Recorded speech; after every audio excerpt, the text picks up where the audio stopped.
വിശ്വാസത്തിന്റെ നായകനും പൂർത്തി വരുത്തുന്നവനുമായ യേശുവിനെ നോക്കുക. അവൻ തൻ്റെ മുൻപിൽ വെച്ചിരുന്ന സന്തോഷമോർത്ത് അപമാനം അലക്ഷ്യമാക്കി ക്രൂശിനെ സഹിച്ചു. കഴിഞ്ഞ ആഴ്ചയിൽ നമ്മൾ ചിന്തിച്ചത് ക്രിസ്തു കേന്ദ്രീകൃത വ്യക്തിത്വ വികസനവുമായി ബന്ധപ്പെട്ട കുറേ ചിന്തകൾ നമ്മൾ ഒരുമിച്ച് മനസ്സിലാക്കാനിടയായി. നമ്മുടെ വ്യക്തിത്വത്തിൽ വരുന്ന കുറേ പോരായ്മകളെ പറ്റി നമ്മൾ ചിന്തിച്ചു. അന്തർമുഖത്വം, ബഹിർമുഖത്വം, ഉന്നതഭാവം, അപകർഷബോധം, ഇലക്ട്രോ കോംപ്ലക്സ്, ഈഡിപ്പസ് കോംപ്ലക്സ്, വിമർശനം, തകർക്കുന്ന വിമർശനം, മനുഷ്യരെ പണിയുന്ന ക്രിയേറ്റീവ് വിമർശനം, അതുപോലെ ധൂർത്ത്, പിശുക്ക്, അമിത ആത്മവിശ്വാസം, നിഷേധാത്മക ചിന്തകൾ, അത്യാഗ്രഹം, വ്യാമോഹം, സ്വാർത്ഥത, പുരുഷസ്ത്രൈണ ഭാവങ്ങൾ, അമിത വൈകാരികത, ദുരഭിമാനം, വസ്ത്രധാരണത്തിലെ പ്രശ്നങ്ങൾ, കൃത്യനിഷ്ഠയില്ലായ്മ, പിന്നെന്താണ് സമയവിനിയോഗത്തിലെ പാളീച്ചകൾ, അഡിക്ഷൻസ്, ഇങ്ങനെ ഒരുപാട് പ്രശ്നങ്ങൾ മനുഷ്യൻ അനുഭവിക്കുന്നുണ്ട് അല്ലെങ്കിൽ ഫേസ് ചെയ്യുന്നുണ്ട്. ഇതിനകത്ത് പലതും അവൻ തിരുത്താൻ ശ്രമിച്ചിട്ട് തിരുത്താൻ പറ്റാത്തതാണ്. പലതും തിരുത്തി നന്നായിട്ട് ജീവിക്കുന്ന ആളുകളുണ്ട്. അപ്പോൾ ഈ പറഞ്ഞ പോരായ്മകൾ, അമിത ആത്മവിശ്വാസം അപകടമാണ്. എന്നാൽ ആത്മവിശ്വാസം ഇല്ലാതിരിക്കുന്നത് അതിനേക്കാൾ അപകടമാണ്. എന്നാൽ ബാലൻസ് ചെയ്യാനായിട്ട് കഴിയണം.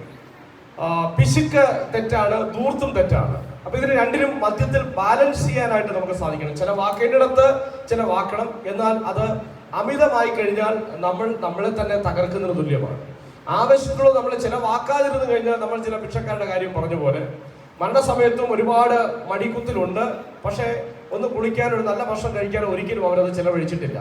ഞാൻ പറഞ്ഞത്, നമുക്ക് ഈ ലോകത്തിന് ജീവിതമുണ്ട്. ജീവിക്കാനാണ് ദൈവം നമ്മെ ആക്കി വെച്ചിരിക്കുന്നത്. ആ ജീവിതം സന്തോഷകരമായി, സമാധാനപരമായി, ബാലൻസ്ഡ് ആയിട്ട് മുമ്പോട്ട് കൊണ്ടുപോകാൻ ഒരു ക്രിസ്തു ഭക്തന് കഴിയണം. മറ്റാരെക്കാളും നന്നായി ജീവിക്കേണ്ടവർ, മാതൃകയായി ജീവിക്കേണ്ടവർ, നല്ല മനുഷ്യരായി ജീവിക്കേണ്ടവർ, ശരാശരി വ്യക്തിത്വത്തിന് ഉടമകളായിരിക്കേണ്ടവർ മറ്റാരെക്കാളും ക്രൈസ്തവരാണ്. കാരണം ക്രിസ്തു ഒരു നല്ല റോൾ മോഡലാണ്. നമ്മൾ വായിച്ചു, അവന്റെ കാൽ ചുവട് പിന്തുടരുവാൻ നല്ല മാതൃക വെച്ചു പോയി. എങ്ങനെ സംസാരിക്കണം, എങ്ങനെ ജീവിക്കണം, എങ്ങനെ ചിലവഴിക്കണം, എങ്ങനെ നിലപാടിൽ ഉറച്ചു നിൽക്കണം, എങ്ങനെ നമ്മൾ സമൂഹവുമായി സഹകരിച്ച് ജീവിക്കണം, ഇതെല്ലാം ക്രിസ്തു തന്റെ ജീവിതത്തിലൂടെ കാണിച്ചെന്ന മാതൃകയാണ്. മരിക്കാൻ വേണ്ടിയ കർത്താവ് ഈ ലോകത്തിൽ വന്നത്, മരിക്കാൻ വേണ്ടി മാത്രമാണ് വന്നത്. മാനവ ജനതയുടെ പാപത്തിന് വേണ്ടി മരിക്കുക, പ്രായച്ചിത്തമായി മരിക്കുക. പക്ഷെ മരിക്കാൻ വേണ്ടി വന്ന കർത്താവ് ഈ ലോകത്തിൽ കുറച്ചു വർഷങ്ങളെങ്കിലും ജീവിച്ചത് എന്തുകൊണ്ടാണ് എന്ന് ചോദിച്ചാൽ നമുക്കൊരു മാതൃക നൽകാൻ വേണ്ടിയാണ്.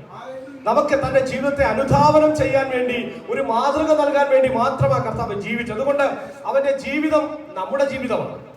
ക്രിസ്തുവിന്റെ ജീവിതമാണ് നമുക്ക് ജീവിക്കാൻ തന്നിരിക്കുന്നത്. അഭിഷിക്തൻ എന്ന വാക്കിന്റെ മൂലഭാഷയാണ് മശിക. അഭിഷിക്തൻ എന്ന വാക്കിന്റെ മൂലഭാഷയാണ് ക്രിസ്റ്റോസ് എന്ന് പറയുന്നത്. അപ്പോൾ അങ്ങനെയാണെങ്കിൽ നമ്മളെല്ലാവരും അഭിഷിക്തന്മാരെന്ന വിശേഷണം വിശുദ്ധ ബൈബിൾ നൽകുന്നുണ്ടെങ്കിൽ സാക്ഷാൽ ക്രിസ്തുവിന്റെ വിശേഷണം തന്നെയാണ് നമുക്ക് നൽകിയിരിക്കുന്നത്.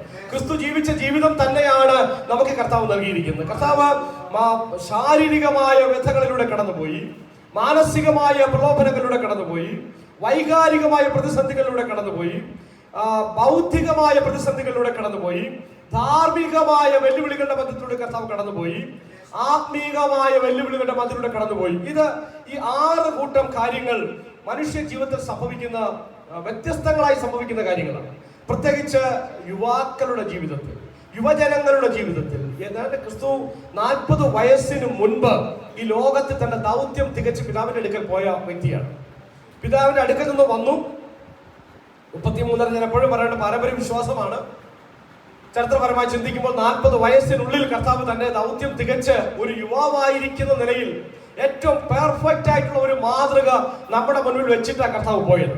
സകലവും നിവൃത്തിയായി, ഇറ്റ് ഈസ് ഫിനിഷ്ഡ് എന്ന് കർത്താവ് പറയുമ്പോൾ താൻ എന്തിനു വേണ്ടിയാണോ ഈ ലോകത്തിൽ വന്നത് ആ ദൗത്യം പൂർണ്ണമായും കർത്താവ് പൂർത്തീകരിച്ചിരുന്നു.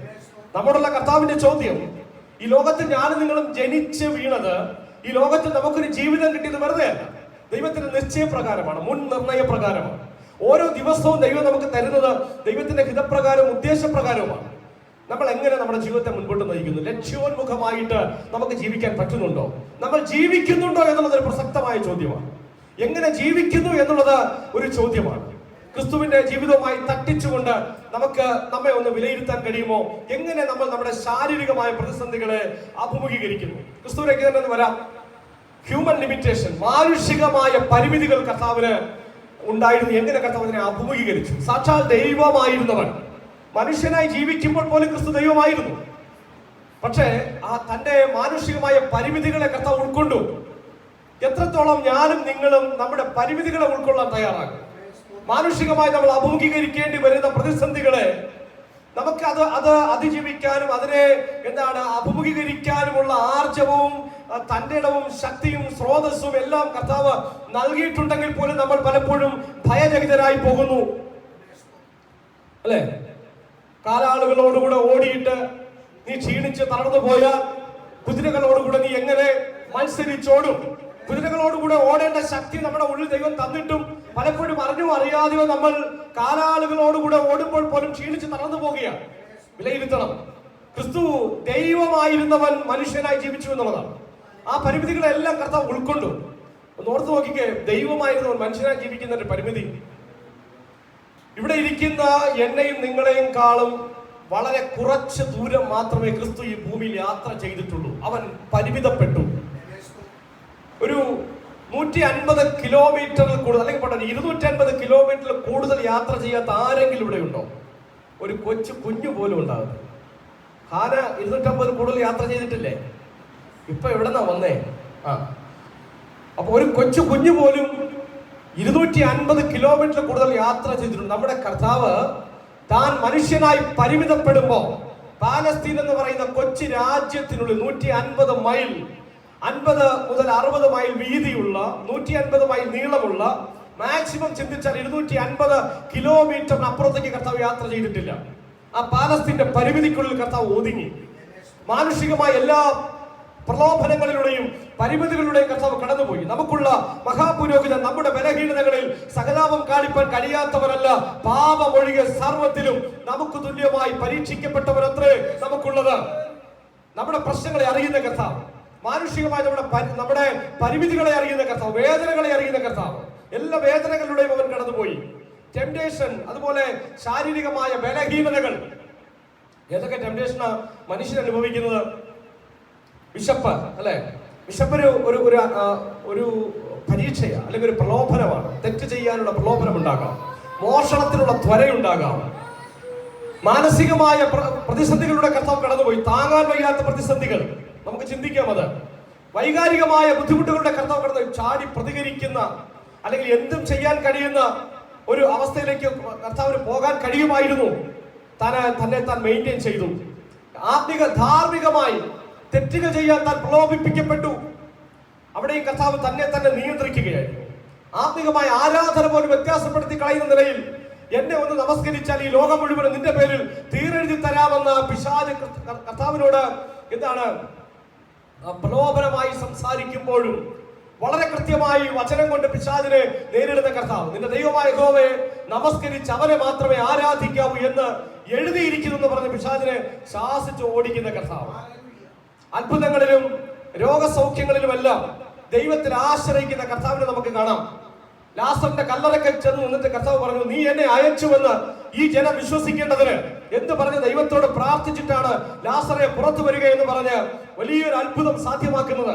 അവിടെ ദൈവമായിരുന്നു കർത്താവ്. പക്ഷേ ലാസറിന്റെ ഭവനത്തിൽ ഒരു പച്ച മനുഷ്യനെ പോലെ കർത്താവിന് കരയുന്നത് കാണാം. നമ്മുടെ ഒരു സ്നേഹിതന്റെ വേർപാടിൽ, നമ്മുടെ പ്രിയപ്പെട്ടവരുടെ വേർപാടിൽ കരയുന്നത് പോലെ ക്രിസ്തു കരയുന്നത് കാണാം. പക്ഷെ അതിനപ്പുറത്ത് അവൻ നമുക്ക് നൽകുന്ന മാതൃക ദൈവാശ്രയ ബോധമുള്ളവനാണ്. അടുത്ത സമയത്ത് മരിച്ചവരെ ഉയർപ്പിക്കാൻ കഴിയുന്ന ദൈവത്തിന്റെ ശക്തിയിൽ വിശ്വസിക്കുന്ന പച്ച മനുഷ്യനായിട്ട് ക്രിസ്തു മാറുന്നത് കാണാം. അവിടെ ഒരുപക്ഷെ ക്രിസ്തുവിന്റെ ദൈവത്വത്തെ പറയുന്നതിനും അപ്പുറത്തേക്ക് ഞാൻ പറയാൻ ആഗ്രഹിക്കുന്ന ദൈവമായിരുന്നു കർത്താവ്. പക്ഷെ ഞാൻ പറയാൻ ആഗ്രഹിക്കുന്നത് ദൈവത്തിൽ പൂർണ്ണമായും, അല്ലെങ്കിൽ തന്നെ അയച്ച പിതാവിൽ ആശ്രയിക്കുന്ന പുത്രന്റെ ആശ്രയബോധത്തെ പറ്റിയാണ്. ഈ കടലിലൂടെ യാത്ര ചെയ്യുമ്പോൾ പടക് തിരമാലകൾ കൊണ്ട് മറിയാൻ തുടങ്ങുന്ന സമയത്ത് കടലിൽ നല്ല പരിചയമുള്ള ശിഷ്യന്മാർ ഭയപ്പെടുകയാണ്. മരണഭീതിയിൽ അവർ കർത്താവിനോട് ചോദിക്കുന്നു, ഞങ്ങൾ നശിച്ചു പോകുന്നതിൽ നിനക്ക് വിചാരമില്ലയോ എന്ന് ചോദിക്കുമ്പോൾ കടലിനെ പറ്റി ഒരുപക്ഷെ ഒന്നും അറിയാത്ത സാധാരണ തച്ചനായ, സാധാരണ മനുഷ്യനായ കർത്താവ് പടക് തകരാൻ സാധ്യതയുള്ള അമരത്ത് കിടന്ന് സുഖമായി ഉറങ്ങുകയാണ്. കാര്യം എന്താണ്? തന്നെ അയച്ച പിതാവ് തന്നെ ഏകനായി വിട്ടിട്ടില്ല, തനിക്കൊരു അപകട മരണം വരുത്തത്തില്ല എന്ന് ഉറപ്പുള്ള കർത്താവ്. പ്രിയമുള്ളവരെ, നമുക്ക് കഴിയുന്നുണ്ടോ? ശാരീരികമായ പ്രശ്നങ്ങൾ കടന്നു വരുമ്പോൾ, ജീവിതത്തിന്റെ പ്രതിസന്ധികളിലൂടെ കടന്നു പോകേണ്ടി വരുമ്പോൾ, ചില കൊച്ചു കൊച്ചു ബുദ്ധിമുട്ടുകൾ നമ്മൾ അഭിമുഖീകരിക്കേണ്ടി വരുമ്പോൾ കർത്താവിനെ പോലെ ഒരു ഉറച്ച മാനസികാവസ്ഥ നമുക്കുണ്ടോ? ദൈവമായിരുന്നവരാണെന്ന് ഓർക്കണം. ആ ദൈവത്വ അധികാരങ്ങളെല്ലാം മാറ്റിവെച്ചിട്ട് ദൈവത്വം മുറുകെ പിടിക്കാതെ പച്ച മനുഷ്യനായി, ദാസനായി, മനുഷ്യരായി, ക്രൂശിലെ മരണത്തോളം പൂർണ്ണ അനുസരണമുള്ളവരായി, എല്ലാ മാനുഷിക ബലഹീനതകളെയും പരിമിതികളെയും സഹിക്കാൻ സന്നദ്ധരായി ഈ ഭൂമിയിൽ ഇറങ്ങിവൻ അതിലൂടെ സധൈര്യം നടന്നുപോയവൻ. യേശുവിനെ വെല്ലുവിളിച്ച ശത്രുക്കളെ നമുക്കറിയാം. യേശുവിനെ കൊല്ലാൻ വേണ്ടി അവർ പണിതിരുന്ന ഒരു വലിയ കെട്ടിടത്തിന്റെ അരികിലേക്ക്, അവിടെ മലയിൽ അവർ പണിതിരുന്ന കെട്ടിടത്തിന്റെ അരികിലേക്ക് കൊണ്ടുചെന്നിട്ട് കർത്താവിനെ തള്ളിയിടാൻ ഭാവിക്കുന്ന കാര്യം കർത്താവ് അറിഞ്ഞിട്ട് നമ്മൾ അടുത്ത ഭാഗം വായിക്കുന്ന അവനോ അവരുടെ നടുവിൽ കൂടി നടന്ന് തന്റെ വഴിക്ക് പോയെന്ന്. മാനസികമായി കർത്താവിനെ ബുദ്ധിമുട്ടിക്കാനോ പ്രയാസപ്പെടുത്താനോ ഈ ലോകത്തിൽ ഒരു ശക്തിയെയും കർത്താവ് അനുവദിച്ചില്ല എന്നുള്ളതാണ്. പ്രിയമുള്ളവരെ, ശാരീരികമായ പ്രതിസന്ധികളുടെ വിശപ്പാണ് പ്രധാനപ്പെട്ട കാര്യം. 40 ദിവസം കർത്താവ് ഉപവസിച്ചു.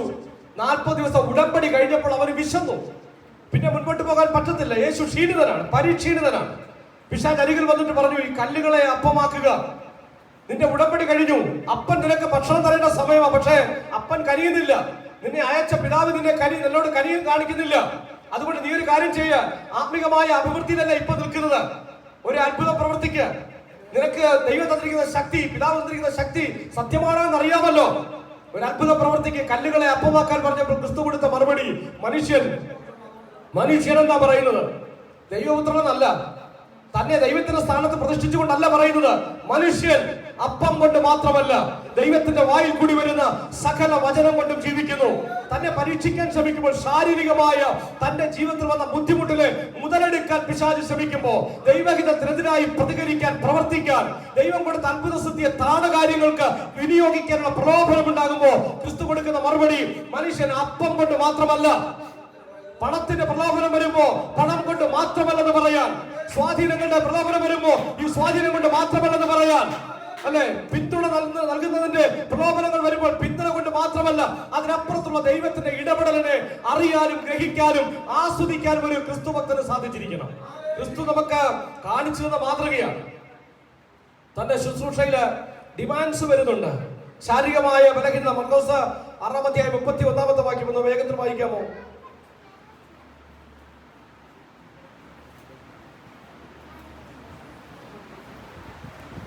ശുശ്രൂഷയുടെ തിരക്ക് കൊണ്ട് ശിഷ്യന്മാർ വളരെയധികം അവശരായി, ക്ഷീണിച്ചു.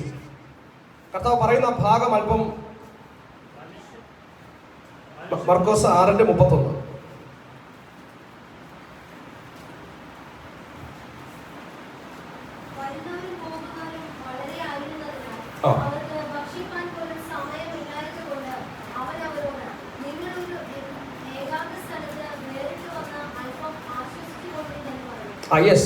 ശുശ്രൂഷയുടെ തിരക്കാണ്. ശിഷ്യന്മാർക്ക് ഒട്ടും സമയം കിട്ടുന്നില്ല. വരുന്നവരും പോകുന്നവരും ഒക്കെ വളരെയാണ്, തിരക്ക് കൂടുതലാണ്. 10,000-ങ്ങളാണ് എപ്പോഴും ചുറ്റിലുമുള്ളത്. ശിഷ്യന്മാരെ കർത്താവ് വിളിച്ചിട്ട് പറഞ്ഞു, നിങ്ങൾ പോയിട്ട് കുറച്ച് സമയം റെസ്റ്റ് എടുക്കാനാണ്. മാനുഷികമായ പരിമിതികളെ അറിയുന്ന കർത്താവ്. നമ്മളിങ്ങനെ തിരക്ക് പിടിച്ചോടുക. ഇതിപ്പോ രാവിലെ ഞാൻ അവിടെ വായിച്ച ഭാഗം, തന്റെ പ്രിയനോ അവൻ ഉറക്കത്തിൽ കൊടുക്കുന്നതാണ്, ഉറക്കം കൊടുക്കുന്നു എന്നാണ്,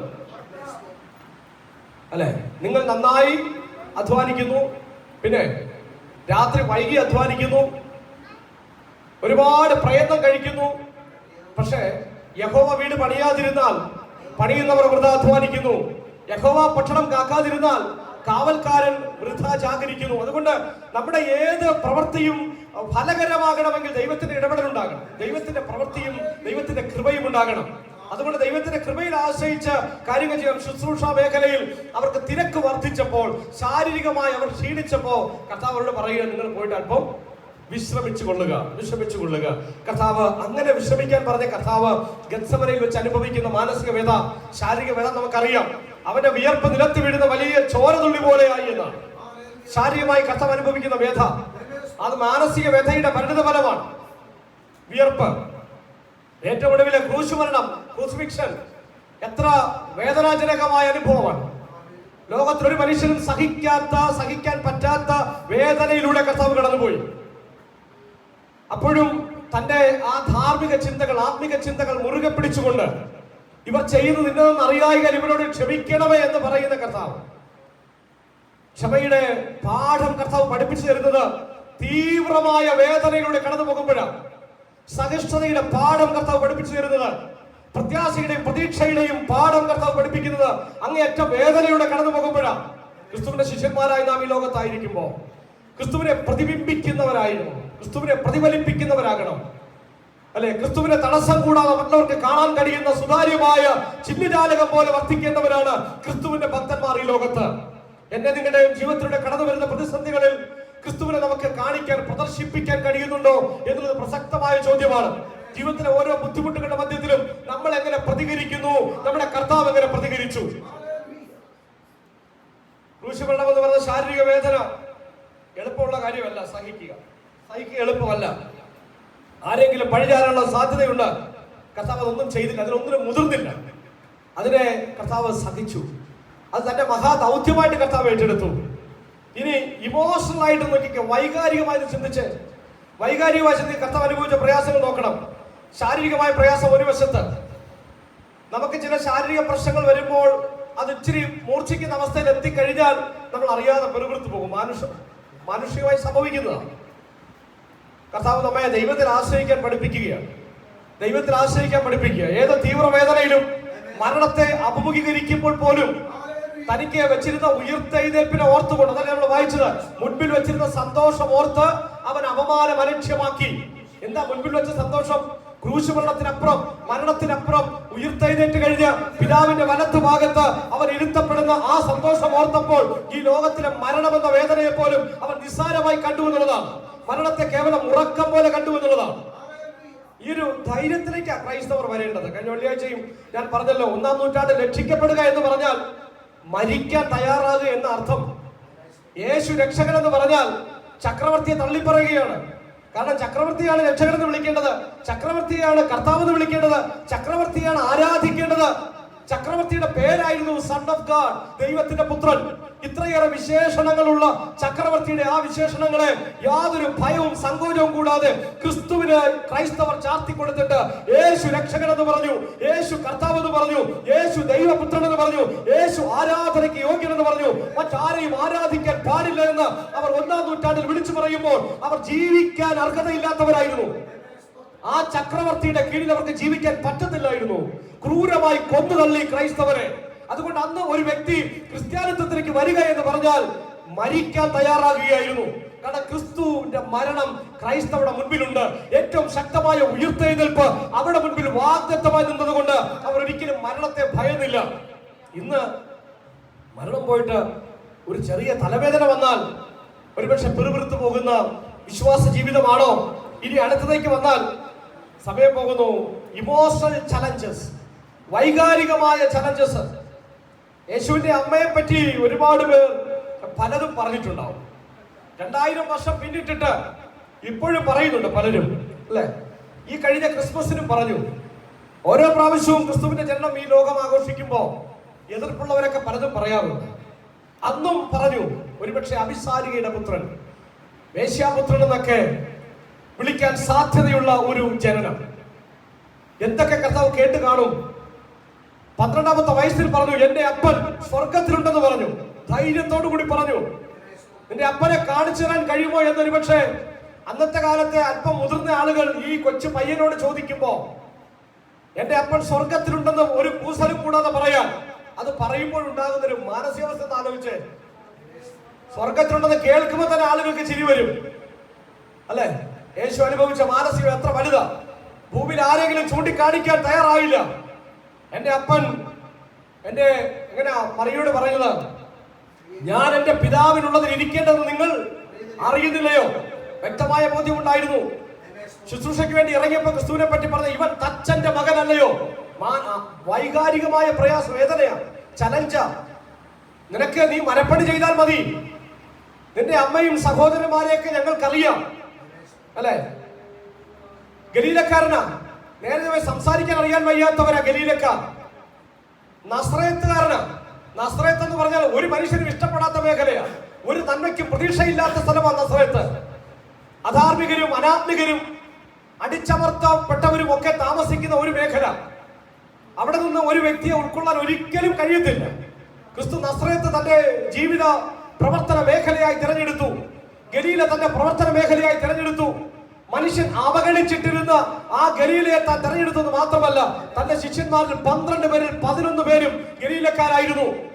യെരുശലേമിൽ പിന്നീട് സഭ ആരംഭിക്കുന്ന ദിവസം ഗലീലക്കാർ പറഞ്ഞ അന്യഭാഷ മറ്റുള്ളവർക്ക് അത്ഭുതകരമായി തോന്നി. കാരണം എന്താ?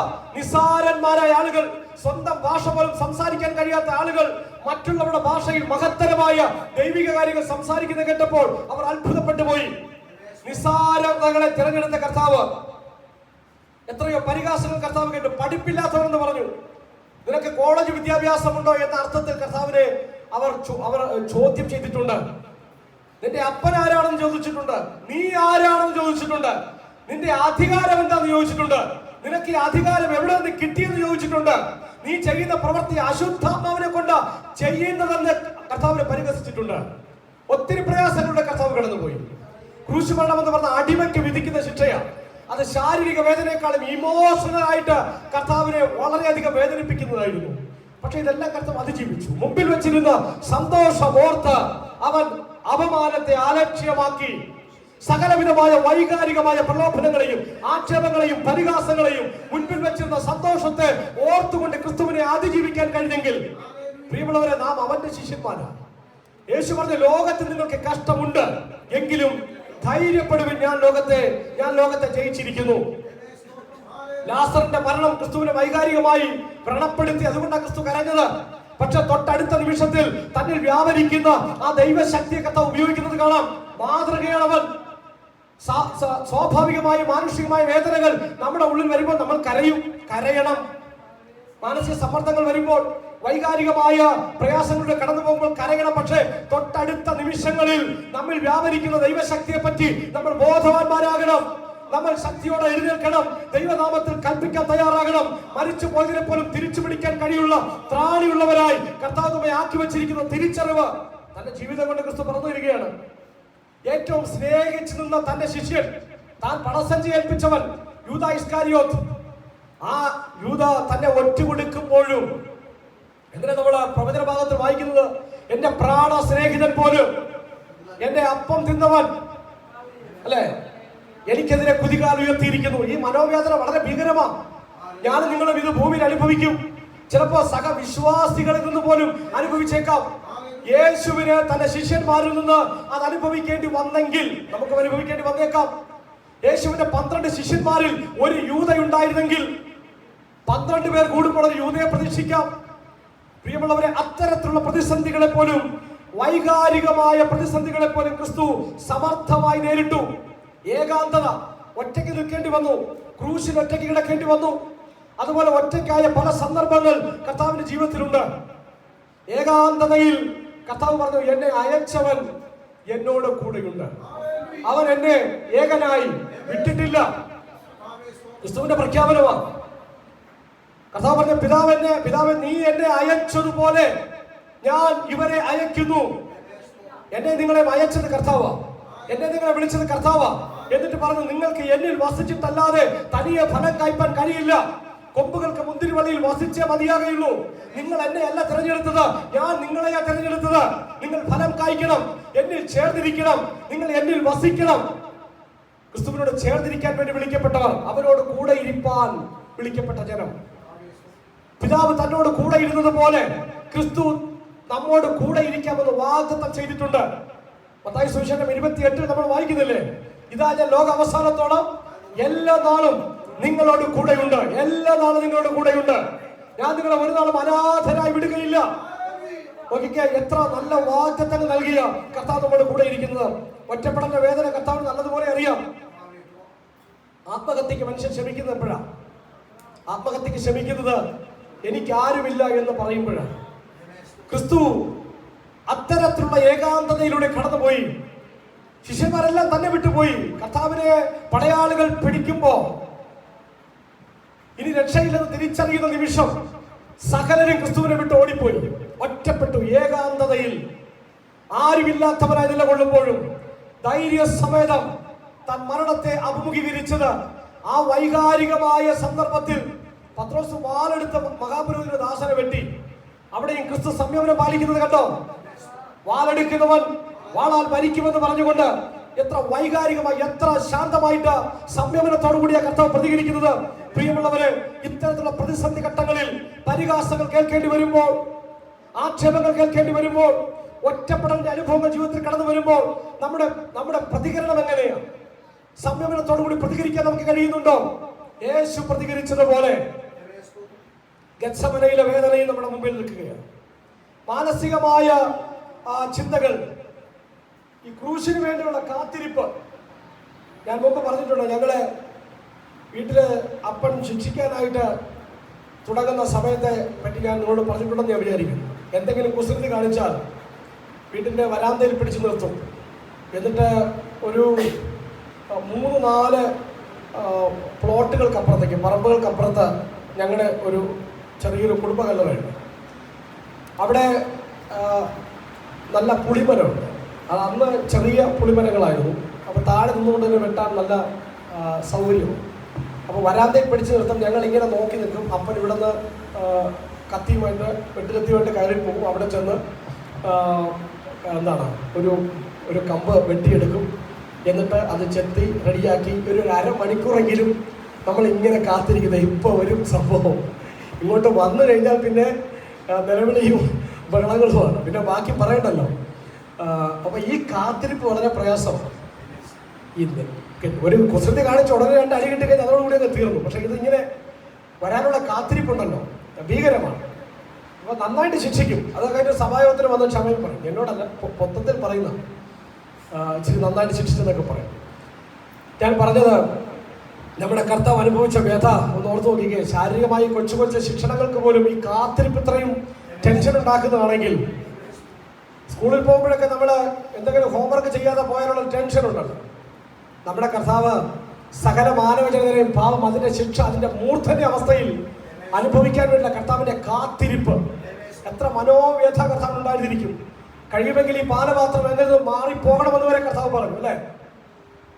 പ്രിയമുള്ളവരെ, നമുക്ക് ഒന്ന് ഓർത്തു നോക്കാം. യേശു അനുഭവിച്ച വ്യഥ, ഗത്സമനയിൽ അനുഭവിച്ചത്, യൂദ ഒറ്റുകൊടുത്തപ്പോൾ അനുഭവിച്ചത്, പ്രലോഭനം അനുഭവിച്ചപ്പോൾ തന്റെ മാനസികാവസ്ഥ, ശുശ്രൂഷയ്ക്ക് വേണ്ടി ഇറങ്ങാൻ തുടങ്ങുമ്പോൾ പിശാച് പലതരത്തിലുള്ള തന്ത്രങ്ങൾ കൊണ്ടിട്ട് കൊടുക്കുക.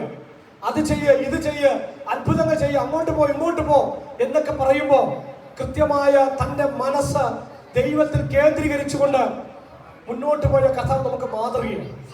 മനസ്സാണ് ശ്വാസത്തിൽ നമ്മെ പിടിച്ചു നിർത്തുന്ന ഘടകമെന്ന് പറയും. മനസ്സ് പറയുന്ന അനുസരിച്ച് നമ്മൾ ജീവിക്കുന്നത്. നമ്മുടെ മുഴുവൻ സംവിധാനങ്ങളെ നിയന്ത്രിക്കുന്ന മനസ്സാണ്. നമ്മുടെ വ്യക്തിത്വത്തെ ആകമാനം നിയന്ത്രിക്കുന്ന മനസ്സാണ്.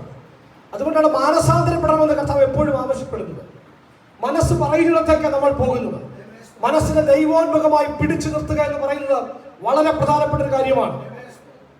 പ്രിയമുള്ളവരെ, മനസ്സിനെ ദൈവോന്മുഖമായി പിടിച്ചു നിർത്തിയാൽ രൂപാന്തരം സംഭവിക്കുന്ന ശരീരത്തിനാണ്.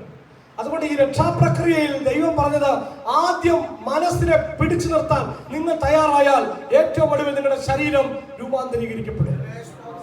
അതാണ് ശരീരത്തിലെ തേജസ് കണ്ടം ഏറ്റവും ഒടുവിലാണ്.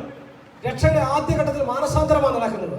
മനസ്സ് ക്ലിയർ ആക്കിയാൽ, പിശാചിലേക്ക് കേന്ദ്രീകരിക്കുന്ന മനസ്സ്, ഭൗമികമായ അല്ലെങ്കിൽ ഈ ലോകത്തിലേക്ക് കേന്ദ്രീകരിക്കുന്ന മനസ്സ് ദൈവത്തിലേക്ക് ഒന്ന് കേന്ദ്രീകരിക്കാൻ തയ്യാറായാൽ, അതിനെ പിടിച്ചു നിർത്താൻ തയ്യാറായാൽ, നമുക്ക് സംഭവിക്കാൻ പോകുന്ന ഭാവിയിലെ മാറ്റം ശരീര രൂപാന്തരമാണ്, ശരീരത്തിന്റെ തേജസ്കരണമാണ്. ഞാൻ വാക്കിലൂടെ ഉപസംഹരിക്കണം, സമയം വളരെ മുമ്പോട്ട് പോയല്ലോ. ഭൗതികമായ ചലഞ്ചസ് കർത്താവ് ഏറ്റെടുത്തു. ഒരുപാട് ചോദ്യങ്ങൾ, ഭൗതികമായ ചോദ്യം കൊണ്ട് കർത്താവിനെ കുലുക്കാൻ നോക്കി. അവിടെയെല്ലാം നല്ല വചനബോധ്യമുള്ള കർത്താവ് കൃത്യമായ മറുപടി നൽകി. അതിനെല്ലാം അതിജീവിച്ചതായിട്ട് കാണാം. കൃത്യമായ മറുപടികൾ കർത്താവ് നൽകി. പ്രിയമുള്ളവരെ, നമ്മൾ പ്രലോഭിപ്പിക്കപ്പെടാം. വചനം കൊണ്ട് പിശാച് വരും, വചനം എടുത്തുകൊണ്ട് വരും. മറ്റൊരു വചനം കൊണ്ട് ദൈവഹിതപ്രകാരം പ്രതികരിക്കാൻ ദൈവമക്കൾ ത്രാണിയുള്ളവരാകണമെന്ന് ക്രിസ്തുവെ ബുദ്ധി ഉപദേശിക്കുകയാണ്. 10 കന്യകമാർ പോയി. ബുദ്ധിയുള്ളവർ വിളക്കോടുകൂടി എണ്ണയും എടുത്തു. ബുദ്ധിയുള്ളവരായിരിക്കാൻ. മറ്റൊരു ഭാഗത്ത് പറയുന്നത് ബുദ്ധിയുള്ള ആരാധനക്കാരാകണം, അല്ലെ? ദൈവത്തെ അന്വേഷിക്കുന്ന ബുദ്ധിമാരുണ്ടോ എന്ന് കാണുവാൻ. മൃഗത്തിന്റെ സംഖ്യ തിരിച്ചറിയുന്ന ബുദ്ധിമാൻ. ബുദ്ധിയുള്ളവൻ പണിയുന്ന വീട് എങ്ങനെയായിരിക്കും? പാറമേൽ അടിസ്ഥാനമിട്ട് വീട് പണിത ബുദ്ധിമാൻ. അപ്പൊ നമ്മൾ ബുദ്ധിയുള്ളവരായിരിക്കണം, ജ്ഞാനികളായിരിക്കണമെന്ന് കർത്താവ് നമ്മെ പ്രബോധിപ്പിക്കുകയാണ് തന്റെ ജീവിത അനുഭവങ്ങൾ കൊണ്ട്. എത്ര പ്രലോഭനങ്ങൾ ബൗദ്ധികമായി താൻ നേരിടേണ്ടി വന്നു. അതിനെല്ലാം കർത്താവ് അതിജീവിക്കുന്നത് കാണാം. അതുപോലെ ധാർമ്മികമായി വിട്ടുവീഴ്ചകൾ ചെയ്യാൻ തനിക്ക് പലരുമായിട്ട് സഹകരിക്കേണ്ടി വന്നു. ചുങ്കക്കാരന്റെ വീട്ടിൽ പാർത്തു എന്ന് പറഞ്ഞ പരാതി കർത്താവിനെ പറ്റി കേട്ടു. അതുപോലെ അഭിസാരികമായ ചില സ്ത്രീകൾ കർത്താവിന്റെ അടുക്കൽ വന്നു. പരസ്യമായി കർത്താവ് അവർക്ക് വേണ്ടി പ്രാർത്ഥിച്ചുള്ള പാവങ്ങളെ മോചിച്ചവരെ പറഞ്ഞയക്കുമ്പോഴും കർത്താവ് പരിഹാസങ്ങൾ കേൾക്കാൻ സാധ്യതയുണ്ടായിരുന്നു, അല്ലെങ്കിൽ തെറ്റിലേക്ക് വഴുതി വീഴാൻ സാധ്യതയുണ്ടായിരുന്നു. ഇതൊക്കെ ഉള്ളപ്പോഴും കർത്താവ് സമൂഹത്തോട് ചോദിച്ചൊരു ചോദ്യം, നിങ്ങളിൽ ആർക്ക് എന്നെ പാപത്തെക്കുറിച്ച് ബോധം വരുത്താം? ഒക്കെ ധാർമ്മികമായ വെല്ലുവിളികളെ അതിജീവിച്ച കർത്താവ് ഒരുപാട് ശബത്ത് നാളിനെ പറ്റി, ശബത്ത് നാളിൽ സൗഖ്യമാക്കാൻ പാടില്ല, പക്ഷേ കർത്താവ് ചില രോഗികളെ സൗഖ്യമാക്കി. ചില ചോദ്യശരങ്ങളുമായിട്ട് വന്നു. ഇന്ന് വൈദ്യം ചെയ്യാൻ പാടില്ല, ഇന്ന് രോഗസൗഖ്യമൊന്നും പാടില്ലാത്ത ദിവസമാണ്. പക്ഷെ അതിനെ കർത്താവ് എങ്ങനെ ധാർമ്മികമായി നേരിട്ടെന്ന് നമുക്കറിയാം. കർത്താവ് പറഞ്ഞു, നിങ്ങളുടെ ഒരു കഴുതയോ നിങ്ങളുടെ ഒരു മൃഗമോ വളർത്തു മൃഗമോ കുഴിയിൽ വീണ് പോയാൽ നിങ്ങൾ അതിനെ ശബത്ത് നാളിൽ രക്ഷിക്കയില്ലയോ? ശബത്ത് നാളിൽ ജോലി ചെയ്യരുതെന്ന് പറഞ്ഞാൽ എന്റെ സൃഷ്ടി അപകടത്തിൽപ്പെട്ട് കിടക്കുന്ന ഒരു മനുഷ്യനെ രക്ഷിക്കരുതെന്നാണോ അതിന്റെ അർത്ഥമെന്ന് പറഞ്ഞ് ധാർമ്മികത ഉയർത്തിപ്പിടിക്കുന്ന കർത്താവ് ദേവാലയത്തിലേക്ക് വളരെ വേഗത്തിൽ ധൃതി പിടിച്ചു പോകുന്ന പുരോഹിതനും ലേവ്യനും ദേവാലയത്തിലെ കാര്യമാ പ്രധാനമെന്ന് പറഞ്ഞു പോകുമ്പോ വഴിയിൽ കിടക്കുന്ന അർത്ഥപ്രാണനായ മനുഷ്യനെ കണ്ടിട്ടും കാണാതെ കഠിന ഹൃദയരായി പോകുമ്പോൾ ക്രിസ്തു പറഞ്ഞു കൊടുക്കുന്ന മാതൃക ഒരു കഥയിലൂടെ പറഞ്ഞു കൊടുത്തു. നിങ്ങളെക്കാൾ ശമര്യക്കാരൻ ചെയ്തു എന്ന് പറഞ്ഞു. എന്താ ശമര്യക്കാരൻ? ആ മനുഷ്യന് വേണ്ടത് ചെയ്തു. അവന്റെ ആപത്ഘട്ടത്തിൽ അവനെ സഹായിച്ചു. അവനെ ഒന്ന് നേരെ പിടിച്ചു നിർത്തി അവനെ കൊണ്ട് സത്രത്തിൽ കൊണ്ട് ഏൽപ്പിച്ചിട്ട് ഇനി വല്ലതും ചിലവിട്ടാൽ ഞാൻ തരാമെന്ന് പറഞ്ഞിട്ട് അവനൊരു മാനുഷിക ധർമ്മം നിറവേറ്റി പോകുമ്പോ കർത്താവ് പുരോഹിതനോടും ലേവ്യനോടും പറഞ്ഞു, അവനെ കണ്ടു പഠിക്കുക. എന്താ? ആദ്യം മാനുഷികമായ ധർമ്മം, ധാർമ്മികമായ പ്രമാണങ്ങൾ അനുസരിച്ചിട്ട് മതി ദൈവികമായ കാര്യങ്ങൾ ചെയ്യുന്നത്. നോക്കിക്കേ, ക്രിസ്തു തന്റെ ധാർമ്മിക പ്രമാണങ്ങൾ ഒരു ഭയവും ഒരു സങ്കോചവും കൂടാതെ ശിഷ്യരെ പഠിപ്പിക്കുകയും അത് ജീവിതത്തിൽ പ്രാവർത്തികമാക്കുകയും ചെയ്തു. ആത്മികമായ പ്രലോഭനങ്ങൾ കർത്താവ് അനുഭവിച്ചത് തന്റെ ആരാധനയുമായി ബന്ധപ്പെട്ടാണ്. മാതൃക പിതാവിനെ ആരാധിക്കണമെന്ന വ്യവസ്ഥ കർത്താവ് വെച്ചു. ആ ആരാധനയെ തെറ്റിച്ചു കളയാൻ പിശാച് തന്റെ മുമ്പിൽ വന്ന് പറഞ്ഞു, ഞാൻ ഇതെല്ലാം നിനക്ക് തീരെഴുതി തരാം, ഒരു നേരത്തേക്കൊന്ന് വിട്ടുനിന്നാ മതി, ഒരൊറ്റ നമസ്കാരം മതി എന്ന് പറയുമ്പോ കർത്താവ് പറഞ്ഞ മറുപടി എന്താണ്? നിന്റെ ദൈവമായ യഹോവയെ നമസ്കരിച്ച് അവരെ മാത്രമേ ആരാധിക്കാവൂ. പ്രിയമുള്ളവരെ, ഈ ലോകം മുഴുവനും തീരെഴുതി തരാമെന്ന് പറഞ്ഞാലും ആരാധനയോടൊരു വിട്ടുവീഴ്ച പാടില്ല, കോംപ്രമൈസ് പാടില്ല. ക്രിസ്തു നൽകുന്ന മാതൃകയാണ്. അവസാനം ക്രിസ്തുവിനെ പിശാച് ക്രൂശിൽ കയറ്റി എന്നുള്ളതാണ്. ക്രിസ്തു പറഞ്ഞു, ഈ മന്ദിരം നീ പൊളിച്ചോ, ഞാൻ 3 ദിവസത്തിനകം അതിനെ പണിയും. ആ വലിയ പ്രതിസന്ധിയെ കേവലം ഉറങ്ങാൻ പോകുന്ന ലാഘവത്തോടെ അഭിമുഖീകരിച്ചുകൊണ്ട് ഉയർത്തെഴുന്നേറ്റ കർത്താവിനെ പറ്റി നമ്മൾ വായിക്കുന്നു. ദൈവം അവന് ഏറ്റവും മേലായ നാമം നൽകി ഉയർത്തി. പിശാച് ഈ ലോകത്തിൽ കൊടുത്ത പദവിയല്ല, ഈ ലോകത്തിൽ കൊടുത്ത രാജ്യമല്ല, സകല ലോകത്തെയും ക്രിസ്തുവിന്റെ കാൽ കീഴാക്കി കൊടുത്ത ദൈവം. ഉയർത്തെഴുന്നേറ്റ ക്രിസ്തു സകല ലോകത്തോട് വിളിച്ചു പറഞ്ഞു, ശിഷ്യന്മാരോട് വിളിച്ചു പറഞ്ഞു, സ്വർഗത്തിലും ഭൂമിയിലും സകല അധികാരവും എനിക്ക് നൽകപ്പെട്ടിരിക്കുന്നു. സ്വർഗത്തിലും ഭൂമിയിലും സകല അധികാരവും എനിക്ക് നൽകപ്പെട്ടിരിക്കുന്നു. ആകയാൽ നിങ്ങൾ പുറപ്പെടാം എന്റെ ശിഷ്യന്മാരായി. ഈ ലോകം തരാമെന്ന് വാഗ്ദത്തം ചെയ്ത പിശാചിനെ വെല്ലുവിളിച്ച് അവൻ കൊടുത്ത മരണത്തെ ഉറങ്ങാൻ പോകുന്ന ലാഘവത്തോടെ ചേർത്ത് പിടിച്ച ക്രിസ്തുവിനെ ദൈവം ഉയർത്തി. പിശാച് കൊടുത്ത വാഗ്ദാനത്തിനല്ല, ഈ ലോകത്തിന്റെ അധികാരിയായിട്ടല്ല, സകല ലോകത്തിന്റെയും അധികാരിയായി, സ്വർഗത്തിന്റെയും ഭൂമിയുടെയും അധികാരിയായി, ന്യായാധിപനായി, പിതാവിന്റെ സ്ഥാനത്തിരുന്ന് ന്യായം വിധിക്കാൻ അധികാരമുള്ളവനായ ദൈവം ക്രിസ്തുവിനെ ഉയർത്തിയെങ്കിൽ ആ ക്രിസ്തു ഇന്നും നമുക്ക് വേണ്ടി ജീവിക്കും. ആ ക്രിസ്തു നമ്മോട് പറയുന്നു, ഞാൻ ജീവിച്ചുവെങ്കിൽ നിങ്ങളും ജീവിക്കും. ലോകത്ത് നിങ്ങൾക്ക് കഷ്ടമുണ്ടെങ്കിലും ധൈര്യപ്പെടുവൻ, ഞാൻ ലോകത്തെ ജയിച്ചു, നിങ്ങളും ലോകത്തെ ജയിക്കും. തലകളെ വണക്കാം. ഹല്ലേലൂയ. ക്രിസ്തു നമുക്ക് വേണ്ടി കഷ്ടം സഹിച്ചു.